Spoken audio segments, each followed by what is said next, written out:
আমরা কি নিয়ে কাজ করতেছি, আমরা কি পাগল হয়ে গেলাম কিনা, বা আমাদের কি সাইকোলজিক্যাল কোনো প্রবলেম হলো কিনা যে আমরা এইসব নিয়ে কাজ করতেছি। আমরা আসলে বেসিক্যালি আমি এবং আমার ওয়াইফই জানতাম যে এটা ড্রিমটা আসলে কতদূর যাইতে পারে। এরকমও হয়েছে যে আমাদেরকে বের করে দিছে, আমাদেরকে নোটিশ দিয়ে বের করে দিছে, বা আমরা মাথা হেড করে আমরা চলে আসছি, আমরা তাদের সাথে কোনো ঝামেলা করে না। জানি আমি যখন অফিস থেকে বের হয়ে রমপেটেলস কিনতে বাজারে যখন আমরা যাইতাম, তারপরে যখন আমি আমার স্টুডেন্ট বুটের থাকা অবস্থায় আমি যখন বাজার থেকে এগুলো পারচেস করতাম, তখন অনেকে আমাকে দেখে হাসাহাসি করতো যে আপনি এত কিনতেছেন, এত পারচেস কেন করতেছেন, এত বাদাম কেন কিনতেছেন, বা এত সবজি কেন কিনতেছেন, আপনার কি হোটেল আছে, আপনাকে তো দেখে মনে হয় আপনি ব্যাংকে চাকরি করেন। খুব ফান করে আমি বলতাম যে হ্যাঁ আমার হোটেল আছে, এগুলো আমার হোটেলে বিভিন্ন টাইপের ফুড হয়, দ্যাটস আগলি এগুলো আমাকে কিনতে হয়, পারচেস করতে হয় আর কি। যারা এডুকেটেড ব্যাংকার আছেন, প্রফেশনাল যেসব আপুরা আছেন, আমাদের এখানে ফুড অর্ডার করেন এবং কন্টিনিউ দেখা যায় প্রথম বাচ্চার পরে সেকেন্ড বেবির জন্য ফুড পারচেস করছেন এমন আপুরা অনেক আছে। আমাদের রেগুলার ডক্টর আপুই আছেন, প্রায় 2000 প্লাস ডক্টর আপু আছেন যারা ফুড পারচেস করেন, এবং 80,000-এর উপরে বাচ্চা রেগুলার ফুড আমাদের খাচ্ছে। আমরা 6 বছর মার্কেটে প্রায় 2 লক্ষের উপরে বাচ্চা আমাদের ফুড ফিট করছে এখন পর্যন্ত, আলহামদুলিল্লাহ।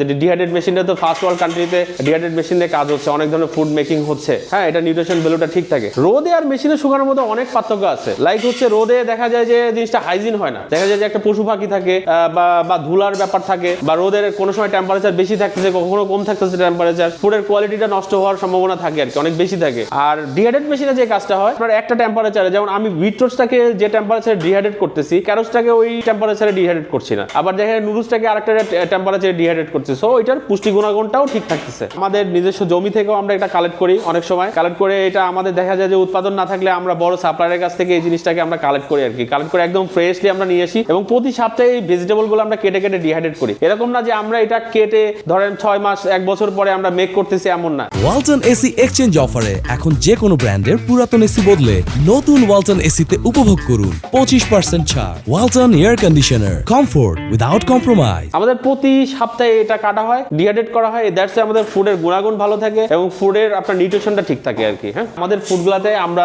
কোনো ধরনের টেস্টিং সল্ট, কালার, প্রিজারভেটিভ, কোনো ধরনের কোনো কেমিক্যাল আমরা ইউজ করছি না, যেটা আসলে বাচ্চাদের জন্য হানিকর। আমরা সবসময় খেয়াল করি যে ন্যাচারালি কিভাবে মেক করা যায়। একদম পিওর তাল মিষ্টি আমরা ইউজ করতেছি, যেটা তালের রস থেকে তৈরি হয়, একদমই ন্যাচারালি, ঠিক আছে, আল্লাহ প্রদত্ত। আবার দেখা যাচ্ছে আমরা খেজুর চিনি বলতে আমরা ড্রাই খেজুর পাউডারটাকে আমরা ইউজ করতেছি, যেটা একদমই ন্যাচারালি মেক করা। ওইটা ইউজ করলে দেখা যায় একটা সুইটনার হচ্ছে এবং বাচ্চা প্রোটিনও পাচ্ছে, সাথে দেখা যাচ্ছে ফুডের টেস্টটাকেও অনেক গুণে বাড়িয়ে দিচ্ছে। আমাদের ডায়লগটাই এরকম যে আমরা আসলে মাদার্সদেরকে হেল্প করছি, বিজি মাদার্সদের, যারা ডক্টর আছেন, ইঞ্জিনিয়ার আছেন, বা এডুকেটেড মাদার এখন যারা আছেন আর কি। আমরা তো এডুকেটেড ছিলাম, আমি একজন ব্যাংকার ছিলাম, বা আমার ওয়াইফ যে ফুডটা নিয়ে কাজ করছে, আমরা একই সাথে কাজ করছি। আমার ওয়াইফের লেডিস জিম ছিল, হ্যাঁ, মোহাম্মদপুরে লেডিস জিম ছিল, আমরা ওইটা করোনাকালীন সময় আমরা ক্লোজ করে চলে আসছি। আমার বাচ্চাকে আমরা খাওয়ানোর পরে কিন্তু এটা মার্কেটে আমরা বাজারজাত করছি, এরকম না যে আমরা হঠাৎ করে বাজারজাত করছি। কোভিডের সিচুয়েশন ছিল, একদমই প্যান্ডামিক সিচুয়েশন ছিল। আমার তো ওয়ার্ক ফ্রম হোম ছিল, আমি ফরেন একটা ব্যাংকে, বাংলাদেশের রেপুটেড একটা ব্যাংক জব করেছি।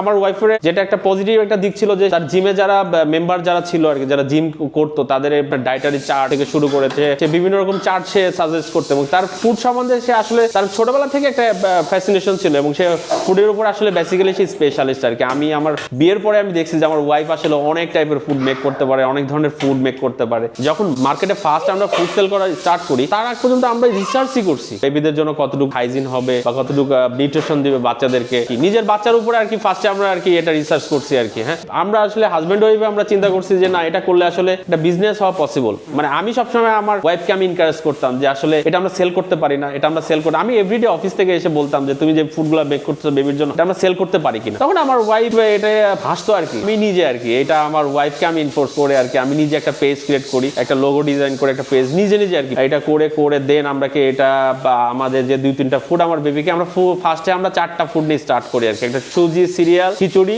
আর হচ্ছে সম্ভবত বাদাম সুজি, এই 4টা ফুড নিয়ে 4-5টা ফুড নিয়ে আমরা স্টার্ট করি আর কি। প্রথমে স্টার্ট করার পরে দেখা যায় যে আমরা হচ্ছে প্রথম অর্ডারটা আমরা খুব মানে আমার মনে আছে যে প্রায় 2 ঘন্টা 2.5 ঘন্টা চ্যাট করার পরে প্রথম অর্ডারটা আমাদের হয় আর কি। তাকে আসলে অনেকভাবে ম্যানেজ করতে হয়েছিল তাকে, যে আমরা ফুডটা মেক করতেছি, আমার বেবিকে আমরা ফুডটা খাওয়াচ্ছি, বা আমরা কমিটমেন্ট ছিলাম যে আপনার ফুডটা যদি পছন্দ না হয় আপনি রিটার্ন করে দিবেন, যেহেতু তখন একদমই ফার্স্ট পর্যায়ে ছিল। এখন তো নিজের একটা স্পেস আসছে আলহামদুলিল্লাহ, আগে যেমন ভাড়া থাকতাম। অনেক মানুষ আমাদেরকে বলছে যে এরা কি করে, বাসার মধ্যে কি করে, কোথায় কি কুরিয়ার করছে, কি করতেছে না করছে। আসলে বেসিক্যালি আমরা জানতাম এবং আমাদের ক্লায়েন্টরা জানতো যে আমরা আসলে কি করতেছি। তো এইটা নিয়ে আমরা অনেক হেয় প্রতিপন্ন হয়েছে, যেমন আমাদেরকে বাসা ভাড়া দিতে চাইতো না। আমাদের যে প্রফেশনাল গ্রাইন্ডার মেশিনগুলো আছে, বা আমাদের এখানে 2-1জন যে কাজ করতেছে যারা আছেন, আমাদের যারা কাজ করে, ওরা আসলে তারা হচ্ছে দেখা যায় নেগেটিভলি চিন্তা করতো যে আমরা এখানে বিজনেস হাব বানিয়ে ফেলছি, আমরা কোনো অফিস বানিয়ে ফেলছি। হ্যাঁ, আমরা আসলে তো একটা স্মার্ট কিচেন করার বা আমাদের একটা প্ল্যান প্ল্যানিং ছিল। তো এই প্ল্যানিং থেকে আমরা আসলে কাজ করি, সবসময় কাজ করি, এখনো ডেভেলপমেন্ট নিয়ে আমরা আছি। চাল ডাল বেচতেছি, এরকম একটা আইডিয়া ছিল মানুষের যে আমরা যে আসলে কোনো প্রোডাক্ট ডেভেলপ করতেছি,